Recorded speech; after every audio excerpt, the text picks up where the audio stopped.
Olá, queridos, sejam bem-vindos ao canal Atos do Luiz. Eu sou o Luiz e no vídeo de hoje eu vou continuar falando daquele livro, o livro Sem Palavras, de forma ilustrada. Vou explicar um pouquinho dele, a gente vai ver mais uma cor dele. E também vou falar sobre a dica suprema, tá? Uma dica que vai fazer com que você se torne um professor melhor. É uma dica só e essa dica vai mudar o seu jeito de dar aula e o seu jeito de ser professor. Bom, e depois de pecar, aí acontece isso aqui. Fala que o homem e a mulher perceberam que estavam nus, eles pegaram folhas de figueira e se cobriram. Tá? E aí eles ouviram a voz do Senhor que vinha pelo jardim na viração do dia e eles se esconderam de Deus. Então imagina que triste isso, né?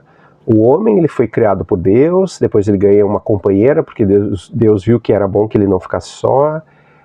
Ele é colocado nesse jardim perfeito, ele é colocado para guardar, cultivar o jardim. E Deus é o Criador, é o que ama eles, é o pai deles. É o que fez o casamento deles, é o que fez toda essa união, é o que criou todas as coisas e que mandou eles se multiplicarem e encherem a terra. Esse Deus de amor, que a gente sabe que nosso Deus é amor, de repente ele chega no jardim e ele encontra o homem e a mulher se escondendo. E aí ele faz uma pergunta, né? Adão, onde estás? Essa pergunta não é porque Deus não sabia onde ele estava, mas é porque agora existe uma nova posição onde está Adão. E aí a gente pode ilustrar essa posição pelas duas árvores, a árvore da vida e a árvore do conhecimento do bem e do mal. Na árvore da vida, eu digo que Deus é quem decide o que é certo e errado, o que é bom e mal. Ele decide se eu vou para a direita ou vou para a esquerda, se eu vou para frente, se eu vou para trás. É Ele quem decide a minha vida, é Ele que toma as decisões da minha vida. Eu não tomo nenhuma decisão baseada pela minha vontade própria, mas eu dependo de Deus. Então se alimentar da árvore da vida é depender de Deus, depender do Senhor. Se eu me alimento da árvore do conhecimento do bem e do mal, eu digo para Deus o que eu quero fazer. Eu tomo conta da minha vida, eu nem preciso consultar ao Senhor. Eu tomo conta, eu administro, eu escolho o caminho, eu escolho quando, eu escolho onde, eu escolho todas as coisas. Então aqui eu posso fazer assim como se fossem dois lugares, né? E aí Deus pergunta para ele, Adão, onde estás? Aonde tu tá? Do que tu tem te alimentado? O que tu tem feito da tua vida? É tu quem vai decidir as coisas agora? E Deus é tão amoroso que Ele permite isso. Deus nos criou com livre-arbítrio e permite que a gente decida a nossa vida. E aí você pode questionar seus alunos. Vocês têm decidido a vida de vocês ou é Deus que decide? Se Deus mandar vocês irem a tal lugar, vocês vão? A gente pode questionar essas coisas. E aí pode perguntar para os alunos, onde você está? Você está em Adão ou está em Cristo? Você decide a sua vida ou é Jesus que decide? Então essas árvores, elas dão dois princípios, deram dois princípios lá para Adão e Eva, e agora elas servem como princípios para a gente também, para a gente decidir aonde está e quem que a gente vai seguir nessa caminhada. Depois disso, acontece que Deus, ele pega ali, ele faz roupas para o homem e para a mulher, certamente aqui o Senhor matou algum animal para poder fazer, talvez sejam duas ovelhas ali, que ele tenha matado para poder fazer essas roupas para eles, fala que Deus os vestiu. Então aqui já é uma figura do sacrifício de Jesus. Alguém teve que morrer por causa do pecado de alguém, né? Então já é uma alusão ao sacrifício que Jesus faria depois.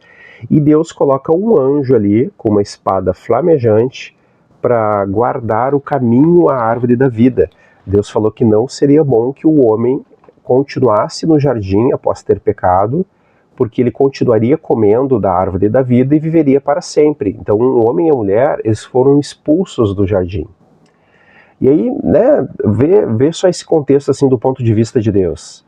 Eles estavam ali cobertos com aquelas folhas de figueira, agora a terra e todos eles ali, eles foram amaldiçoados, a mulher recebeu as dores de parto, ela passou a depender do marido ali, nesse sentido de, né, fala que o desejo dela seria do marido, o marido governaria sobre ela, o marido foi amaldiçoado dizendo que ele do suor do rosto agora ele iria obter o pão dele, ele iria trabalhar e a terra ia produzir espinhos, né, cardos e abrolhos. então ervas daninhas, então ele vai ter dificuldade agora para obter o sustento dele. Tudo isso acontece, aí Deus pega, Deus sacrifica alguns animais, faz roupas para eles e veste eles. Fala que o Senhor os vestiu. Certamente eles não sabiam nem se cobrir, nem como fazer, e aí o Senhor vai lá e faz isso. Imagina o Senhor tendo que fazer tudo isso, tendo que tirar eles do jardim. Eles foram pelo mundo, eles foram agora cuidar das suas vidas. Deus falou para eles que no dia que eles comessem da árvore, certamente eles morreriam. No original é morrendo morrerás. Então a ideia é de que eles vão morrendo gradativamente. Espiritualmente eles morreram diante de Deus e agora, com o passar dos anos, o corpo deles vai morrer também. E eles vão ter uma vida onde um filho vai matar outro, onde vai ter as dificuldades deles, eles vão ver muitas coisas. Adão vai viver 930 anos, então ele vai ver bastante coisa terrível que foi feita sobre a terra, tudo como consequência do pecado. E a palavra fala que, como por um homem entrou o pecado no mundo, assim também a morte entrou e aí passou a todos os homens, porque todos pecaram. Então nós herdamos de Adão o pecado original. Nós herdamos dele esse coração sujo, esse coração pecaminoso. Mesmo quando nós nascemos em pecado. E aí nós precisamos da salvação que está em Jesus. Somente através da salvação que vem dele é que a gente pode ser salvo, tá? Então nessas páginas, aí termina por aqui, você pode explicar essas coisas. Explicar o que o pecado faz, o estrago do pecado na nossa vida, explicar qual foi as consequências assim que o homem e a mulher sofreram por causa do pecado e que nós também temos essas consequências na nossa vida hoje. E agora a dica das dicas, a dica suprema.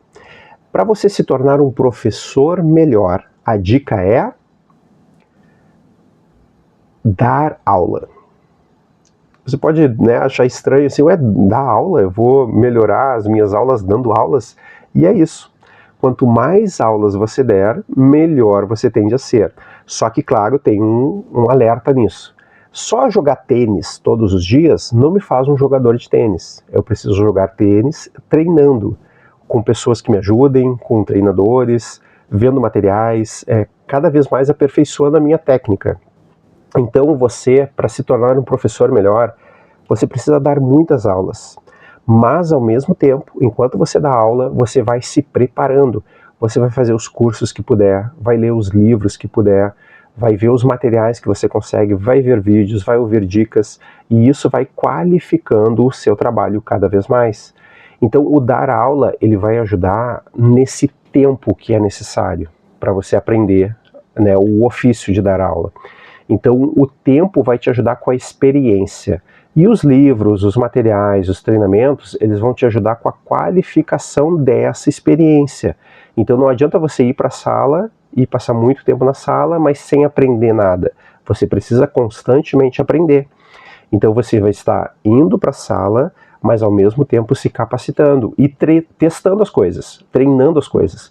Então você vai na tentativa e erro. Você faz uma atividade, faz um planejamento e vai para a aula. Aí você, depois da aula, você avalia, ó, aquilo funcionou, aquilo não funcionou, sabe? Você vai fazendo o seu checklist ali. E aí depois das coisas que funcionaram, você vai cada vez mais qualificando elas. Imagine um profissional, um marceneiro. O marceneiro, ele vai aprender o ofício de lidar com a madeira.